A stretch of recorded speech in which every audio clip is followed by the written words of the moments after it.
नमस्कार दोस्तों, उम्मीद है आप सभी स्वस्थ होंगे, मस्त होंगे, क्योंकि व्यस्त तो कोई है ही नहीं, सब फ्री हैं और इस खाली समय में कोरोना से बचने के अलग अलग तरीके ढूंढे जा रहे हैं।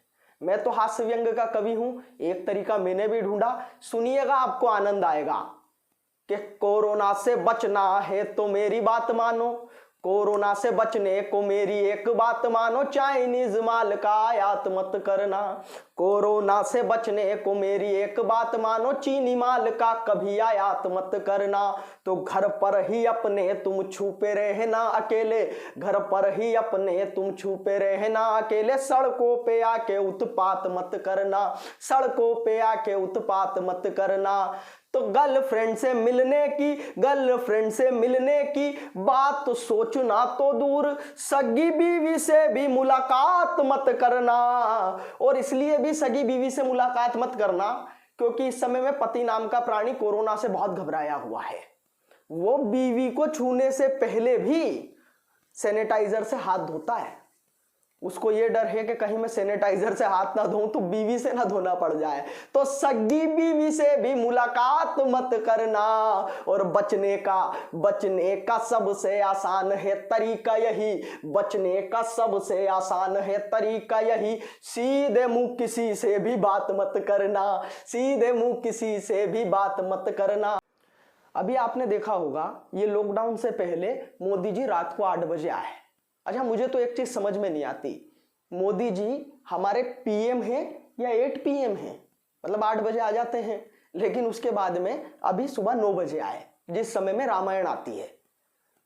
हम लोगों ने टेंशन नहीं लिया जी, क्योंकि अपन तो ओरिजिनल भक्त हैं, राम जी के भी मोदी जी के भी, जो भी आएगा भक्ति भाव से देख लेंगे। मोदी जी ने एक अपील करी कि 5 तारीख को रात को 9 बजे आपको घरों की लाइटें बंद करके बाहर कैंडल जलानी है, दिए जलाने हैं। उन्होंने अपील करी कि कैंडल जलानी है, तो मैं भी एक अपील करना चाहता हूं इंदौर वालों, केवल कैंडल ही जलाना, बाहर जाके कैंडल मार्च मत निकालने लग जाना। आप लोग अद्भुत हो भाई साहब। मैं आपको सच बताऊं, मोदी जी ने कहा कि कैंडल थाली बजाओ, तो आप लोगों ने थाली बजाई। अभी उन्होंने कहा कि कैंडल जलाना है, दिए जलाना है, तो आप दिए जलाएंगे। जब मोदी जी कहते हैं कि लक्ष्मण रेखा को पार मत करो, तो आप क्यों नहीं मानते? मैंने भी नहीं मानी थी पहले। तो क्या हुआ, 4 पंक्ति का फिर आप आनंद लीजिएगा, सुनिएगा कि एक विपदा अभी तलक ना टली थी हम, एक विपदा अभी तलक ना टली थी हम, खुद परेशानी बड़ी दूजी लेके आ गए। कि एक विपदा अभी तलक ना टली थी हम, खुद परेशानी बड़ी दूजी लेके आ गए। तो नेटवर्क का हुआ है बेड़ा गर्क नर्क जैसा, नेटवर्क का हुआ है बेड़ा गर्क नर्क जैसा, 4G के युग में भी 2G लेके आ गए, 4G के युग में भी 2G लेके आ गए। तो बाहर से आए तब चाल देख कर मेरी, पूछा गया आप क्या चेतू-जी लेके आ गए, पूछा गया आप क्या चेतू-जी लेके आ गए। तो पुलिस के डंडों की मार इतनी पड़ी कि, पुलिस के डंडों की मार इतनी पड़ी कि, सूजी लेने गया था वह सूजी लेके आ गए, सूजी लेने गया था वह सूजी लेके आ गए।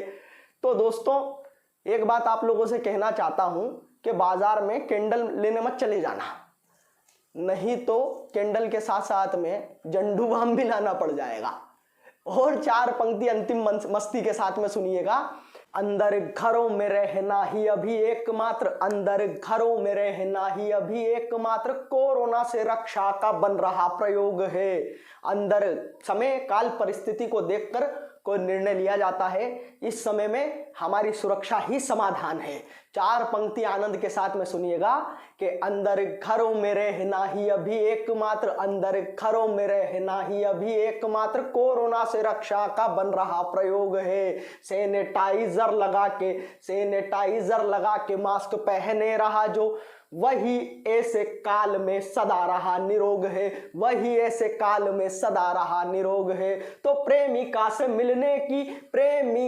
मिलने की संभावना ही नहीं, प्रेमिक के लिए इससे बड़ा क्या वियोग है। तो अखबार उठा के राशिफल जो पढ़ा मैंने, अखबार उठा के राशिफल जो पढ़ा मैंने, उसमें लिखा था विदेश जाने के योग है, उसमें लिखा था। तो ये राशिफल तो निश्चित तौर पर गलत है, लेकिन एक भविष्यवाणी मैं करता हूं कि कोरोना ये महामारी है, ये आपका पासपोर्ट देखकर नहीं होगी। तो एक ही निवेदन है आप लोगों से, अपने घरों में रहिए, सुरक्षित रहिए।